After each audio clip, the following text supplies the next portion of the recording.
দিল মূর্তি সাহাবাকে উপহার হিসেবে দিল। অর্থাৎ আমি বলে দিলাম কোরআনের ভিতরে শিফা রেখেছেন কে? আল্লাহ রাব্বুল আলামিন বলেন وَنُنَزِّلُ مِنَ الْقُرْآنِ مَا هُوَ شِفَاءٌ وَرَحْمَةٌ لِّلْمُؤْمِنِينَ আল্লাহু আকবার। আল্লাহ রাব্বুল আলামিন বলেন وَنُنَزِّلُ مِنَ الْقُرْآنِ الْقُرْآنَ আমি নাযিল করলাম ما هو شفاء ورحمة للمؤمنين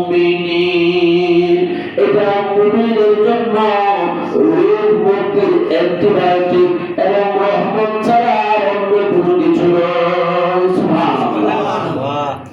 কোন রোগ? সামান্য ডায়াবেটিস, শুধুমাত্র প্রেশার, এবং আমি আপনাদেরকে বলার জন্য বলছি প্রেশারের জন্য হাইপারটেনশন আছে with God, for hypertension, you can decide for God.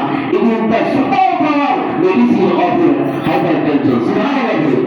When hypertension আছে, দুই মাত্র তার সাথে সুন্দর করে আপনি আধা ঘন্টা কোরআন তেলাওয়াত করতে পারেন। আপনি কোরআন তেলাওয়াতের আগে প্রেশার পাবেন এবং কোরআন তেলাওয়াত করে যায় পরে পাবেন। ইনশাআল্লাহ দেখবেন সাথে সাথে ফলাফল আপনি বুঝতে পারবেন। বর্তমান মেডিকেল সায়েন্স বলে সবচেয়ে বেশি মেডিটেশন, সবচেয়ে বেশি মানুষ ধ্যান করতে পারে কোরআন দিয়ে। সুবহানাল্লাহ। বিভিন্ন আলোচনা ধ্যান দিচ্ছে, এটা হলো মানুষের জন্য রোগ মুক্তির মহা ঔষধ। সুতরাং আমরা যদি অদৃশ্য রোগ থেকে মুক্তি পেতে চাই আমাদেরকে কোরআন পড়তে হবে। আল্লাহ রাব্বুল আলামিন আমাদের সবাইকে এই আমলটা করার তৌফিক দান করুন। আমিন। আমিন।